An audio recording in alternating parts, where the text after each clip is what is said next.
Olá pessoal, tudo bem? A partir de agora nós vamos resolver questões sobre o tema organização formal e informal.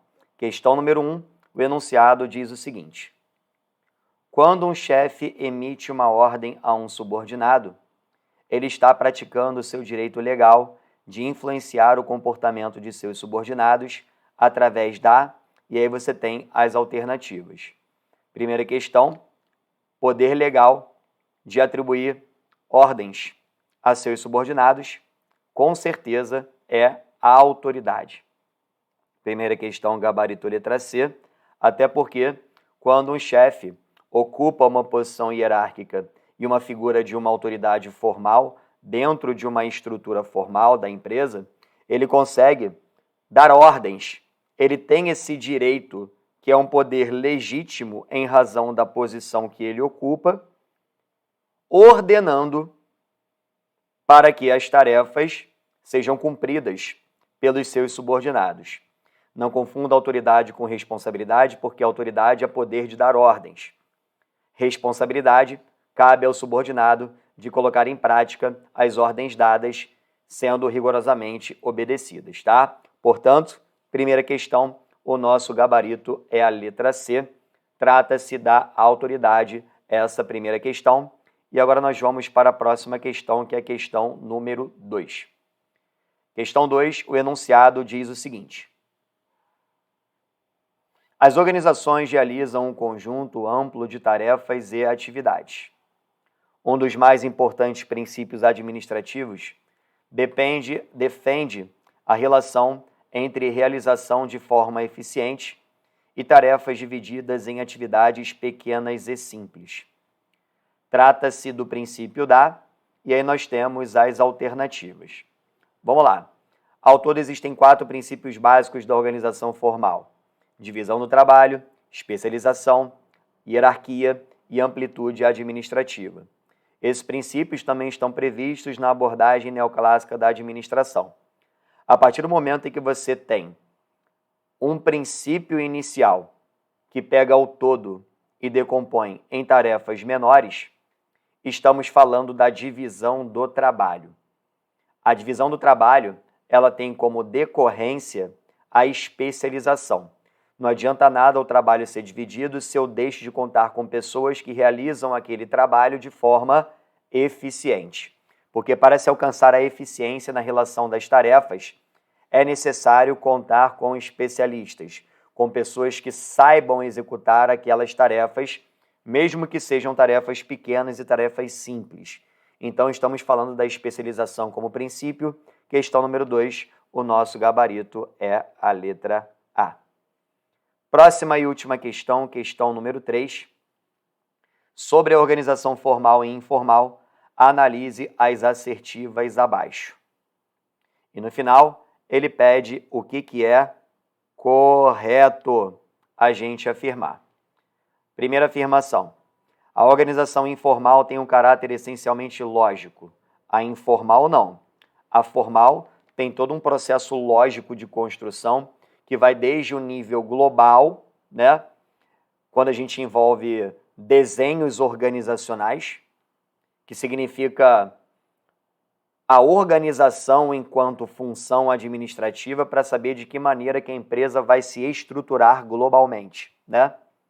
E aí depois ela passa por um processo de organização no nível tático, no nível departamental, que aí já entraria desenho departamental, né? Critérios de departamentalização e por aí vai. Mas há todo um critério lógico para fundamentar e construir uma estrutura formal, uma organização formal. Na informal, não há essa lógica estabelecida, até porque as relações entre as pessoas ocorrem de maneira espontânea, né?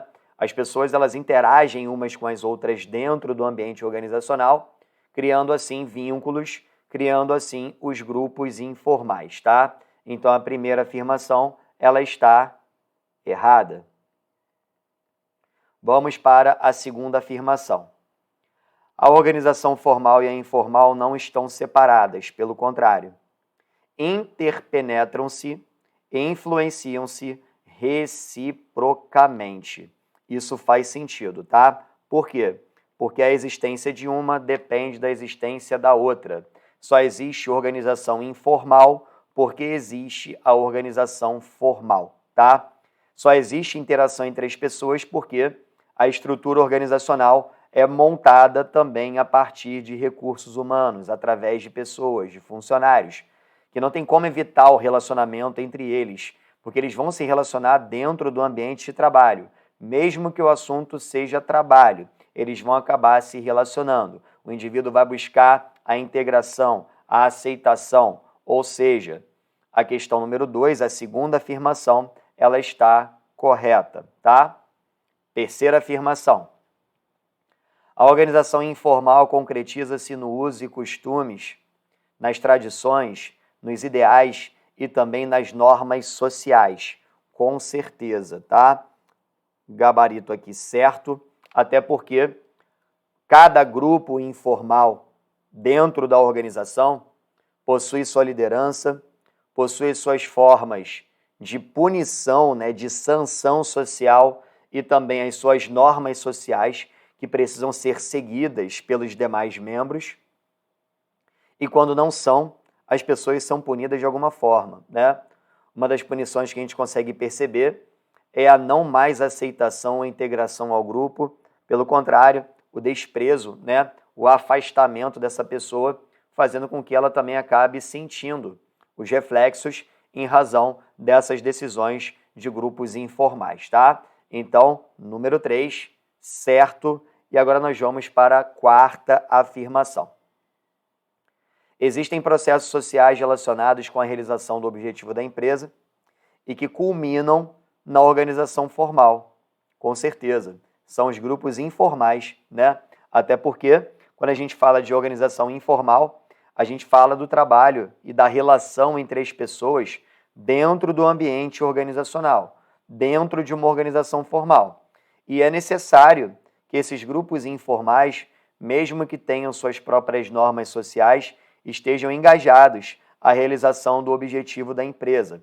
Portanto, número 4, existem processos sociais relacionados com a realização do objetivo da empresa e que culminam na organização formal? Sim, até reforçando a afirmação 2, dizendo que a formal e a informal não estão separadas. Elas interpenetram-se, influenciam-se de forma recíproca, tá? Então, a afirmação número 4, certa.